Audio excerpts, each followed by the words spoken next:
আজকে আমরা যাব সন্ধ্যা বাবার দাদুর বাড়িতে, মানে আমাদের বাড়িতে। আর বাবা একটু ছোটোখাটো করে একটা অনুষ্ঠান করবে সন্ধ্যা বাবার জন্য, যেটা ভগবানের কাছে ভোগ লাগিয়ে সন্ধ্যা বাবাকে মুখে প্রসাদ দেবে। তো এই যে সকালবেলায় উঠে আমি জামা কাপড় গোছাচ্ছি আর এদিকে ওর সাথে একটু খেলা করছি।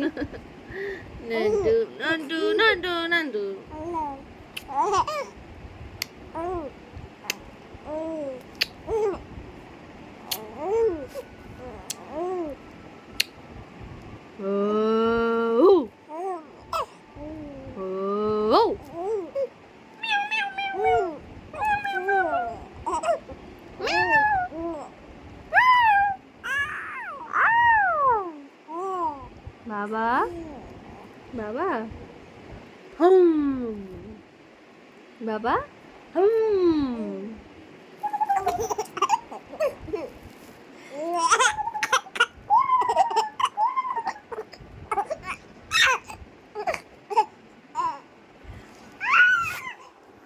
আমরা তো বেরিয়ে পড়েছি অনেকক্ষণ আগেই, অনেকটা রাস্তা চলেও এসেছি। আর সন্টু বাবা ঘুমিয়ে পড়েছে গাড়ির মধ্যে। ও গাড়িতে উঠলেই ঘুমিয়ে পড়ে। কিছুক্ষণ দেখে টেখে তারপরে ঘুমিয়ে পড়ে। তো বাড়ি চলে এসেছি আর এসে এই যে এত গরম, দুজনে এই যে শুয়ে আছে এখানে। আর এদিকে হচ্ছে পরের দিন যেহেতু অনুষ্ঠান, আর তার আগের দিন আমরা এসেছি। আর এখানে যে সব ত্রিপল টাঙানো হয়ে গেছে, পরিষ্কার পরিচ্ছন্ন করে রেখেছে মা। আর ওইদিকে সব কাটাকাটি করছে। সব তো নিরামিষ হবে, ভগবানকে ভোগ লাগাবে। তো ওই যে ঘরটা দেখা যাচ্ছে ওখানে ঠাকুরঘর, ঠাকুর সব নিয়ে গেছে ওখানে। তো ওখানে ভোগ লাগাবে। এই যে কচু শাক, মোচা এগুলো কিন্তু রান্না হবে। তো অনেক কিছু রান্না হবে, পনির হবে। তো এইগুলো এখন সব আগে থেকে গুছিয়ে রাখছে, যেহেতু অনেক লোকের নেমন্তন্ন। এই যে সব এখানে কাটাকাটি করা হয়ে গেছে। আর মহারাজ একজন এসছে, আর মহারাজের সাথে আরও দুজন এসছে, তারাই এইসব কাটাকাটি করছে, তারা অন্য কাউকে হাত দিতে দেবে না।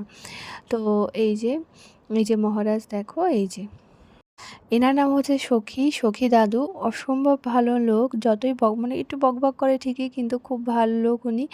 আর যতটুকু টাইম ছিল ততটুকু টাইম আমরা হেসেই গেছি শুধু। তারপর রাতে আমরা তাড়াতাড়ি করে খেয়ে নিলাম, যেহেতু কালকে সকালবেলায় উঠতে হবে। তো সেই জন্য এই যে নিরামিষ, আজকে কিন্তু সব নিরামিষ।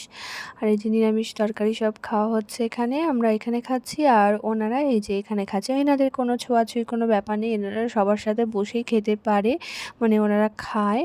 আর এই যে বাবাও কিন্তু ওনাদের সাথে খাচ্ছে আর ভগবানের কথা বলছে।